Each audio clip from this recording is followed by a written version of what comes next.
aquilo que as escolas católicas fazem falam por si e só nós costumamos dizer que um cego não é aquele que... O pior cego não é aquele que não vê, é aquele que não quer ver, não é? Só quem não quer ver é que não reconhece essa centralidade e essa importância da escola católica. E depois também uma saudação à APEC e a este agrupar das escolas católicas, percebendo a sua especificidade e querendo manter a sua especificidade e identidade. Portanto, uma grande saudação também a quem teve a iniciativa destas jornadas e a todos os seus participantes. O ser humano não nasce completo, perfeito, terminado. Ao ser humano não bastam os instintos, as reações naturais. Não bastam para a sua sobrevivência e não bastam para a sua participação na vida em sociedade. Não bastam para alguém ser capaz de retirar todo o partido das suas próprias capacidades inatas. É necessário aprender, é necessário conhecer e treinar, não apenas as aptidões para o fazer, mas, sobretudo, para o ser. Porque ser humano não é algo limitado ao domínio do mundo que se encontra à nossa volta e à técnica que para tal é necessária. O ser do homem encontra-se quando ele é capaz de construir, de viver e de ser com o outro. É uma pessoa. A riqueza de um ser humano não é o fruto automático de decisões tomadas exteriormente, como se de uma linha de montagem se tratasse. Educar permite que alguém desenvolva ao máximo as suas aptidões, de modo a que se realize plenamente e possa contribuir com todo o seu ser para a vida social. E é por isso um risco. Não existem fórmulas mágicas pré-determinadas, acabadas, garantias de sucesso automático. Tudo é apresentado, proposto à liberdade pessoal. E apenas esta capacidade de tomar a vida nas próprias mãos, apenas a liberdade, o fazer e o sentido do fazer, o ser e o sentido do ser, apenas a liberdade pode decidir do que somos. Mas a liberdade é também ela educada. Porque não tenhamos dúvidas de que, se é verdade que estamos condenados a ser livres, não é menos verdade que necessitamos de aprender e de crescer continuamente nesta tarefa de viver livremente. A própria liberdade apresenta-se, pois, sempre como tarefa. Educar alguém é, por isso, uma missão sumamente complexa, de que ninguém pode reivindicar o exclusivo. É missão inquestionável e não delegável da família, mas é igualmente tarefa de todos e de todas as instituições sociais. E é tarefa do próprio. Trata-se de ajudar uma liberdade a ser de um modo pleno e um querer ser de modo pleno. Também o cristão não nasce cristão. Tornamo-nos cristãos. E ser cristão, sabemo-lo bem, não é apenas questão do exercício de uma qualquer prática religiosa, mais ou menos automática ou mágica, mais ou menos profunda, delimitada num espaço ou num tempo. Não fazemos coisas cristãs. Somos cristãos. Sempre, em todos os momentos e lugares. O que distingue então o ser cristão? Na carta aos Gálatas, um dos escritos centrais do Novo Testamento, São Paulo recorda aos cristãos da Galácia o Evangelho que lhes tinha anunciado tempos atrás e de que estes se tinham afastado ao esquecer a liberdade e a novidade de Cristo em favor de atitudes mais próximas da antiga aliança. Aos Gálatas, o apóstolo recorda como a lei de Moisés, longe de ser ignorada, deve antes ser entendida como exercendo a função de pedagogo. Capítulo 3, versículos 23 a 26, diz São Paulo: antes que viesse a fé, estávamos encerrados sob a vigilância de uma lei, esperando a revelação da fé. Assim, a lei tornou-se nosso pedagogo, encarregado de levar-nos a Cristo, para sermos justificados pela fé. Mas depois que veio a fé, já não dependemos do pedagogo, porque todos sois filhos de Deus pela fé em Jesus Cristo. Portanto, depois que o menor atingiu a idade adulta, o pedagogo deixa de fazer sentido.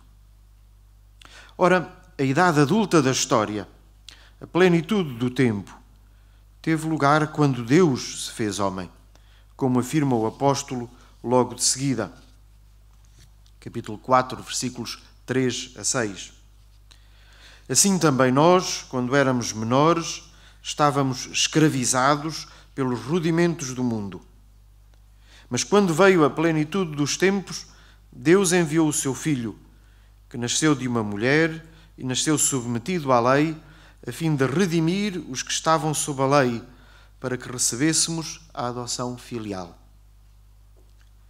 A prova de que sois filhos é que Deus enviou aos vossos corações o Espírito de seu Filho, que clama: Abba, Pai.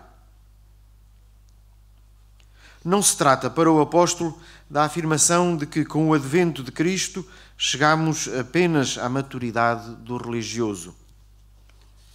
Para Paulo, é claro, a plenitude dos tempos é a plenitude da história humana. Com Cristo não surgiu apenas um novo modo de ser religioso, um conjunto de atitudes e gestos ou palavras mais eficazes na relação com Deus. Com Cristo surgiu um novo modo de ser homem. E em que consiste ele? O apóstolo continua o capítulo 4 da carta aos Gálatas, recordando como se encontra intimamente ligado às comunidades cristãs da Galácia, pelo facto de lhes ter anunciado o Evangelho. Tal acontecimento fez surgir entre Paulo e aqueles cristãos uma relação de paternidade-maternidade, existente não apenas num tempo primeiro, quando Paulo chegou junto deles e lhes anunciou o Evangelho, mas que permanece ao longo dos anos. Diz o apóstolo: meus filhinhos, por quem sinto de novo as dores de parto, até que Cristo seja formado em vós, quem me dera estar agora convosco para descobrir o tom que convém à minha linguagem, visto que me encontro extremamente perplexo a vosso respeito. Capítulo 4, versículos 19 a 20. Paulo usa a linguagem do nascimento, do dar à luz, para falar da transmissão da fé e do anúncio do Evangelho. Ao acolher o anúncio apostólico, dá-se no ser humano um novo nascimento. É o homem novo que surge. Nem a Paulo faltam sequer as dores da maternidade. Cristo começa a ser formado em quem o escuta. Até que Cristo seja formado em vós.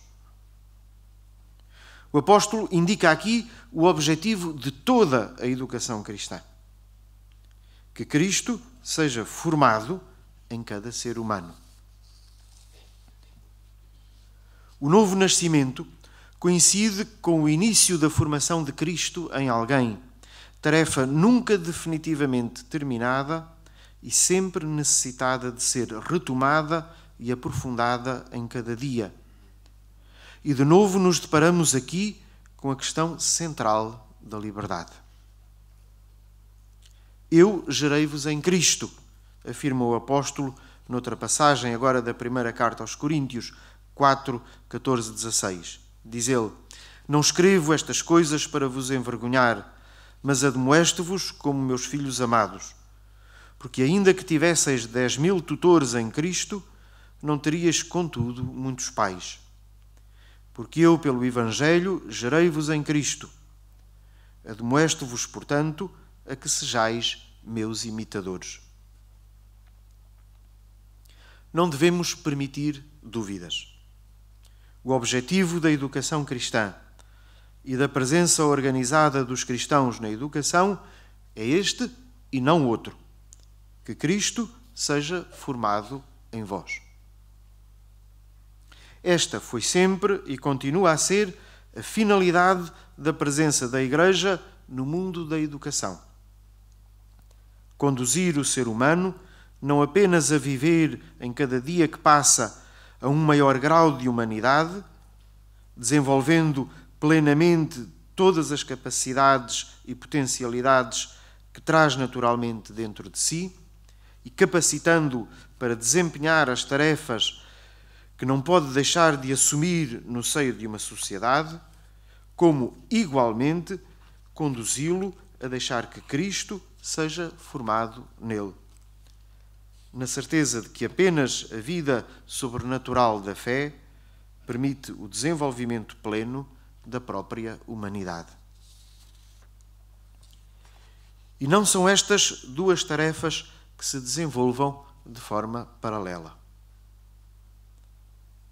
O homem novo não é uma realidade que se desenvolva paralelamente ao homem velho. Não existe uma educação para o homem novo e outra para o homem velho. Quando Cristo é formado em alguém, é o homem velho que dá lugar ao novo.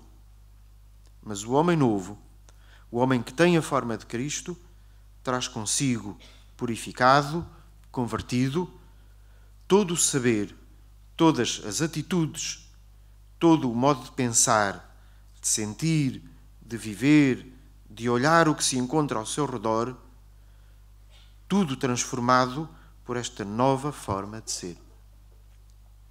Sempre na consciência de que o homem novo, que é Cristo em nós, é o ponto mais alto do próprio humano, a plenitude dos tempos.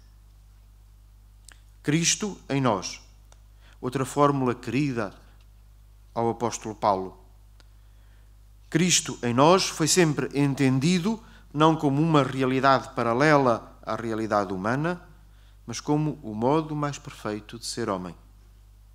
O Deus feito homem dá origem a um novo modo de ser homem. O homem com Deus e em Deus. Não espanta, portanto, que a tarefa educativa tenha estado tão a peito e tenha ocupado um lugar tão central na vida e na missão da Igreja, em particular na Europa. É verdade que na chamada Antiguidade Clássica, aqueles tempos que podemos chamar matriciais em relação a toda a vida cristã, desde as suas formas aos seus conteúdos, na Antiguidade Clássica não encontramos aquilo a que hoje chamamos escola católica. A instrução na fé era então oferecida na família e na comunidade, essenciais sempre para a vida na fé, e dialogava com o saber próprio da comunidade humana em que se inseria, assumindo, não raras vezes, o seu modo de pensar e de olhar o mundo, mas sempre através do diálogo e do olhar da fé. É o caso da célebre escola de Alexandria, marcada pelos saberes e pela exegese judaico-helenista, mas também pela filosofia neoplatónica, própria da cidade, da sua cultura e dos seus meios intelectuais.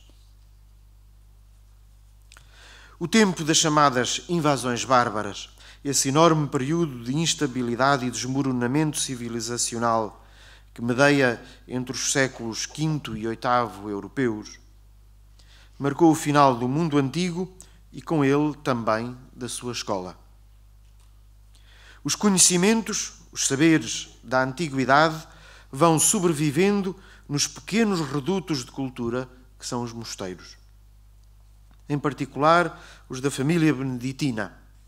Em 529 temos a regra de São Bento, 593 São Gregório e a redação dos diálogos, no século X Cluny, no século XII Cister.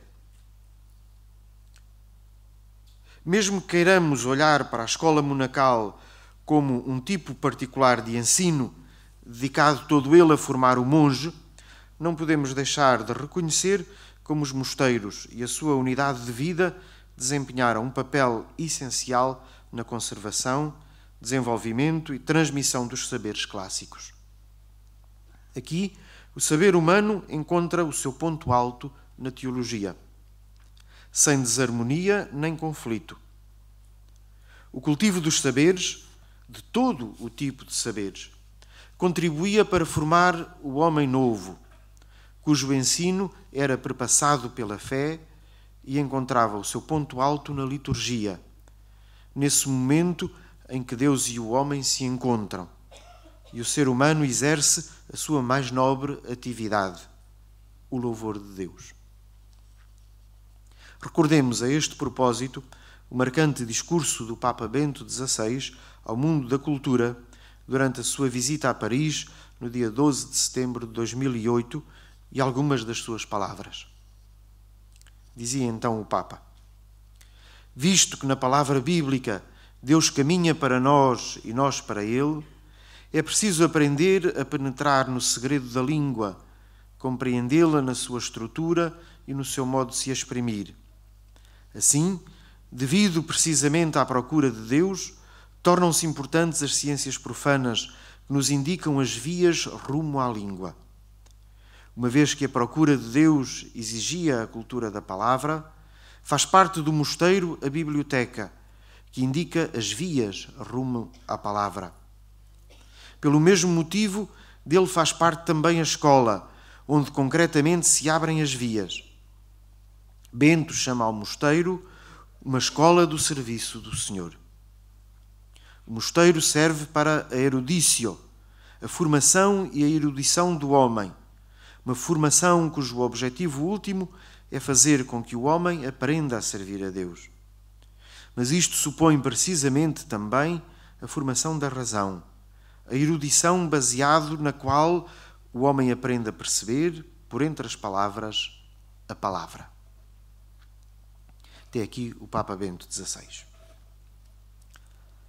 A escola que hoje vivemos encontra, no entanto, as suas raízes nas escolas claustrais e catedrais, organizadas pelos bispos na sua catedral, escolas abertas a todos, particularmente aos mais pobres.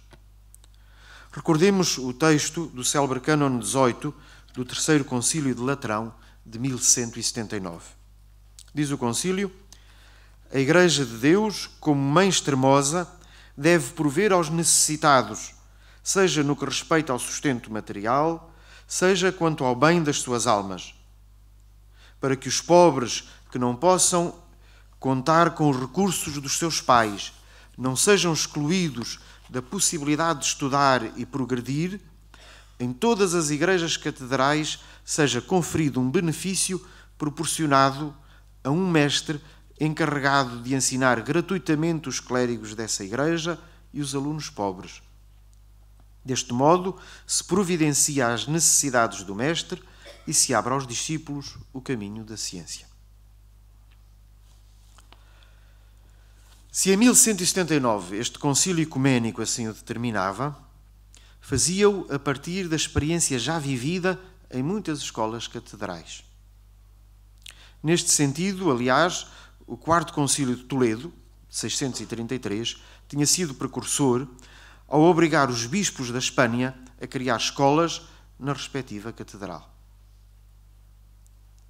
Já depois da Reconquista, encontramos em território nacional o caso de Braga, onde a existência da escola catedral é atestada desde 1072 e o cargo de mestre-escola desde 1173. Ou Coimbra, com a escola catedral fundada por Dom Paterno, que morreu em 1087, e onde o cargo de mestre-escola era exercido em 1131 por Dom João Peculiar. Ou Lisboa, cuja escola catedral nos aparece atestada menos de um ano depois da Reconquista de 1147, mostrando desse modo a importância e a centralidade de tal instituição na vida da Igreja medieval. Quer dizer, das primeiras coisas, em menos de um ano, das primeiras coisas foi a fundação de uma escola catedral. Isto para não falarmos das mais modestas escolas paroquiais, a que tinha feito referência o segundo concílio de Vaison, de 529, e que o sexto concílio de Toledo, 638, tornou obrigatórias na Península, no cânon 10º, aconselhando os libertos a levar os filhos à escola para serem educados pelo pároco e que alguns fossem instruídos para ajudar no ofício divino. O plano de estudos das escolas catedrais era, como é sabido, constituído pelas artes liberais, ou seja, o trivium, lógica, gramática, retórica, e o quadrivium, aritmética, música, geometria e astronomia, a que se acrescentavam depois alguns estudos teológicos. Não é aqui o caso de fazermos uma panorâmica, por breve que fosse, da história da escola católica.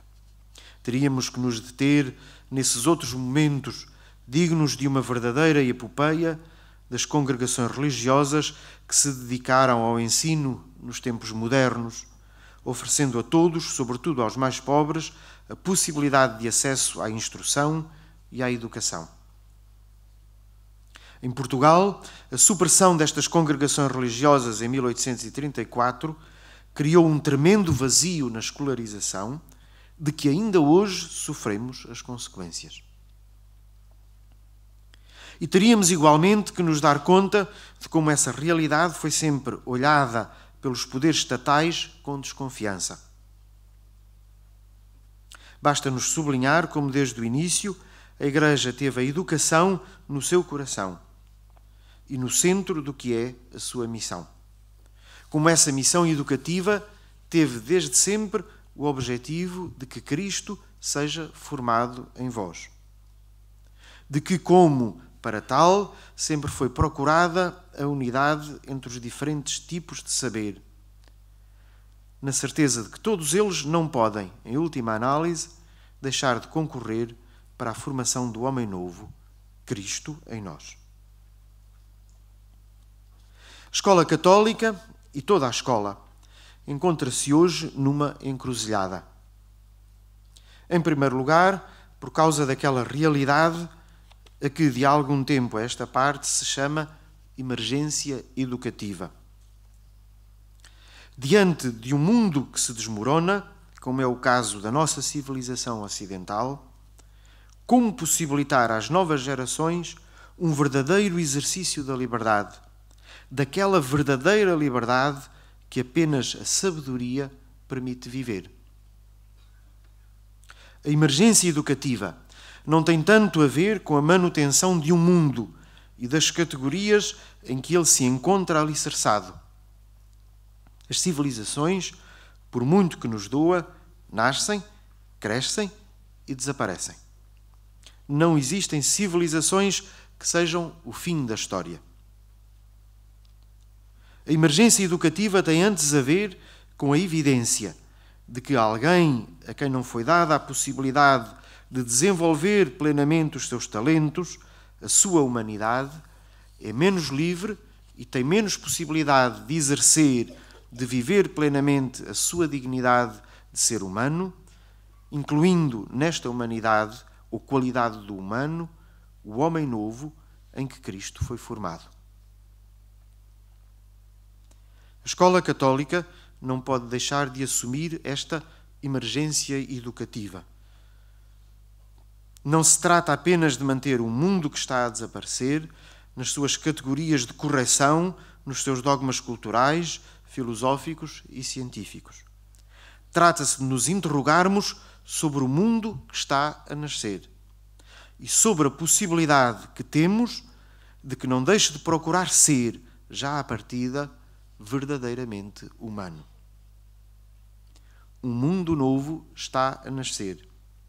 Se apenas chorarmos pelo mundo velho, nunca teremos a possibilidade de lançar raízes do mundo novo. Deixai que aponte, apenas como enunciado, alguns aspectos que me parecem mais importantes para o tempo que nos espera. Não tenho qualquer pretensão de apresentar receitas ou, obviamente, de esgotar o tema, mas apenas de iniciar e de enunciar os campos para um diálogo que me parece urgente.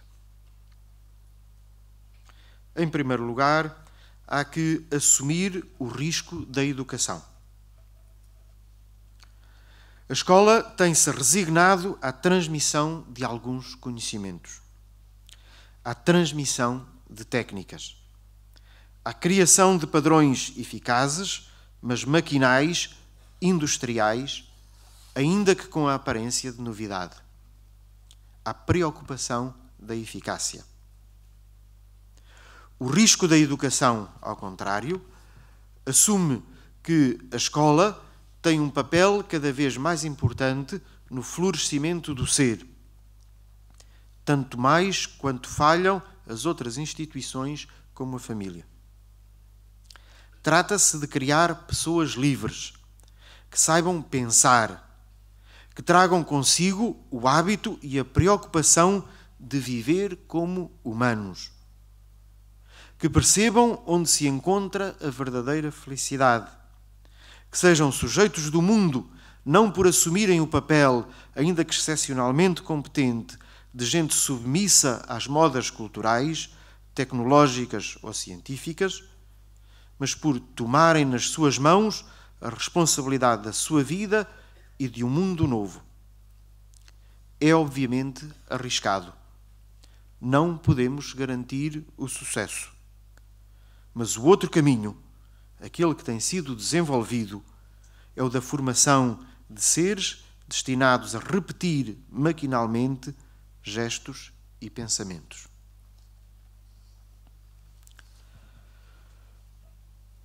No mundo dominado pelo subjetivo, em que tudo parece acontecer dentro do eu e de acordo com os seus gostos, importa que cada um se deixe confrontar e aprenda a confrontar-se e a desenvolver com a paixão da realidade, com o mundo que nos é exterior, com o outro ser humano, com o próximo e com Deus. Aquele que vive no seu casulo de subjetivismo, esse nunca será capaz de ser livre. Nunca será capaz de se construir como pessoa. Olhará sempre para os outros como um objeto, como um meio para uma finalidade egoísta. O outro não é uma ideia, não é um sonho. É verdadeiramente possível viver e caminhar neste mundo comum e real. É a realidade, é aquilo que me é exterior, que me interpela e que me garante que eu não sou tudo no mundo e que me convida a ir mais longe, a transcender-me, a impulsionar-me para colocar os pés ao caminho. O sonho engana-nos, não nos torna livres. Dá-nos apenas a aparência de o sermos. Apenas o confronto com a realidade nos pode tornar livres. Isso exige mestres mais do que docentes. A liberdade aprende-se no contacto e com o testemunho de pessoas livres e inteiras. A liberdade não é um não querer ser como, mas antes um querer ser como. A liberdade é uma construção da existência própria sobre aquele património de ser conquistado por quantos viveram antes de nós. Antes de nós, muitos outros se colocaram a questão do ser humano. É mais provável que eles tenham aberto os caminhos certos para essa procura que lançar-me eu na sua invenção. sobre o património do humano, é mais fácil e seguro perceber e trilhar novos caminhos. Mas esta atitude apenas se aprende quando nos deparamos com homens livres, felizes, desejosos de que a sua vida não seja vivida de forma inútil. E que não tenham medo de o testemunhar, de o mostrar. Que possam dizer como o apóstolo: sede meus imitadores. Podem existir muitas técnicas pedagógicas para fazer aprender uma ciência. Mas o único modo de educar um ser humano é ajudá-lo a perceber que é possível e bom viver de forma humana. Isso significa procurar e propor uma síntese. A escola, sobretudo a escola estatal, desistiu nos últimos tempos da harmonia do saber, preferindo a especialização. Ao fazê-lo, está a transformar a vida humana, pessoal e social, num conjunto de compartimentos estanques, sem qualquer relação entre si. A nossa civilização desistiu da procura da verdade, contentando-se com pequenas verdades parciais, não raras vezes absolutizadas. Essa é a força de destruição do nosso mundo ocidental. A escola católica não pode deixar de afirmar uma síntese de todos os saberes na existência humana. E isso significa propor um homem, Jesus de Nazaré, com uma chave última do sentido de todo e qualquer saber. Não nos basta uma escola excelente na transmissão científica dos saberes. Necessitamos de uma escola que proponha um verdadeiro diálogo entre eles e que os mostre ao serviço do homem. Isso significa também a procura de uma lógica que una os saberes na sua diversidade e permita uma harmonia das várias dimensões da própria existência.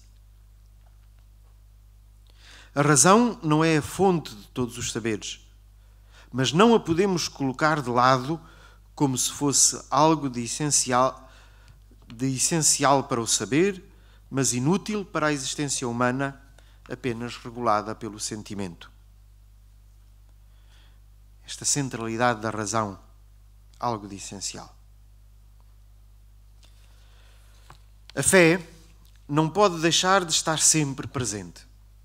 Ela constitui mesmo a própria síntese, que não impomos nunca a ninguém, mas que não podemos deixar de propor sempre, em qualquer momento. Numa escola católica deve ser óbvio que posso ser um excelente cientista e um bom cristão, mesmo santo. Um brilhante pensador e um bom cristão. Um homem de cultura e um bom cristão. A fé é o modo de ser, de olhar, de viver, de sentir, de pensar e de respirar toda a realidade. A escola católica ajuda todos os seus membros a respirar e a transpirar Cristo. E ao mesmo tempo, a fé relativiza sempre o meu ego. Ela confronta-me com Deus e com os irmãos. Tudo quanto vimos a propor desemboca necessária e logicamente na promoção de laços comunitários. Não se trata do prazer de contrariar o mundo em que vivemos, que dá origem a seres cada vez mais sós, ainda que simultaneamente mais imersos no seio de multidões anónimas. Trata-se de perceber e de ensinar que não existem seres humanos isolados, nem se é cristão sozinho. Somos com os outros, acreditamos com os outros, e essa é a nossa maior riqueza. Esta dimensão comunitária exige a criação de laços efetivos, de responsabilização e de amizade, de verdadeira fraternidade. O homem velho não é capaz de não ser egoísta. Ao homem novo pertence a surpresa da comunidade em que nos descobrimos mais que aquilo que somos e onde no rosto do outro descobrimos também dimensões essenciais do nosso verdadeiro eu. Não se trata simplesmente de maior eficácia, como nos apresentam os trabalhos de equipa. Trata-se de um cuidado efetivo pelo outro em todas as dimensões da sua pessoa. Trata-se de perceber que sou tanto mais livre quanto mais o outro for também efetivamente livre. A escola católica não pode deixar de assumir o seu lugar no seio da sociedade em que vive. Ela não existe, nunca existiu, ela não existe para formar homens que vivam em guetos, apartados da vida social. Ela existe como proposta clara de um novo modo de ser humano, mas uma proposta que é oferecida a todos, não apenas aos crentes e aos seus filhos. Essa sempre foi a proposta cristã. Essa foi a luta de São Paulo frente àqueles que queriam reduzir o cristianismo a uma expressão do judaísmo. Uma proposta para todos, que todos devem poder frequentar, acessível a todos. Esse é um dado essencial da liberdade de ensinar e de aprender. A escola católica é, por isso, sempre uma escola pública. E deve sê-lo cada vez mais. A sua proposta é clara, mas a sua frequência é livre. Garantir a liberdade de ensinar e de aprender é uma das funções do Estado.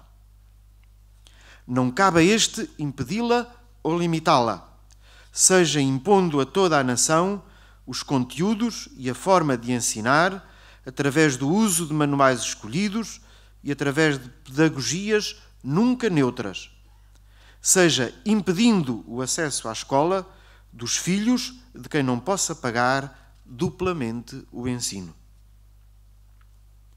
Mas a característica de escola pública não se esgota apenas no livre acesso a todos os que o desejem.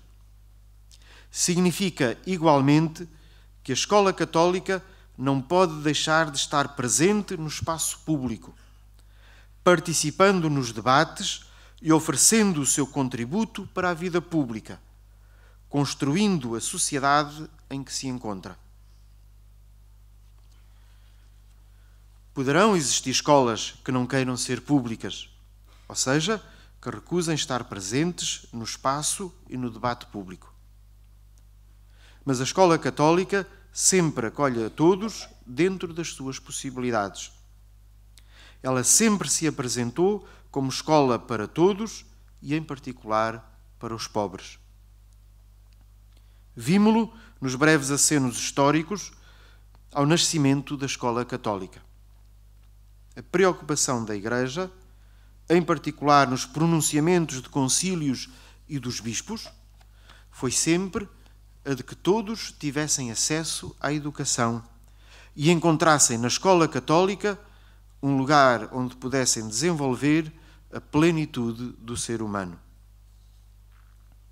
Não podemos nem devemos renunciar a esta característica.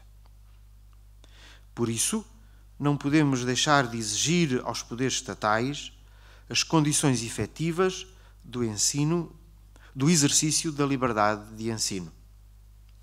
É uma luta a travar sempre, tanto mais que as tentações totalitárias nunca estão alheias ao setor educativo. A escola estatal tende, porque é reflexo do poder dominante, a eternizar o mundo velho, com aparências de modernidade, de eficácia e até eventualmente de bons resultados, mas repetindo habitualmente os mesmos estereótipos culturais, moldando, formando os seus alunos para o mundo do fazer e da eficiência. Não raras vezes, também a escola católica cai nestas tentações.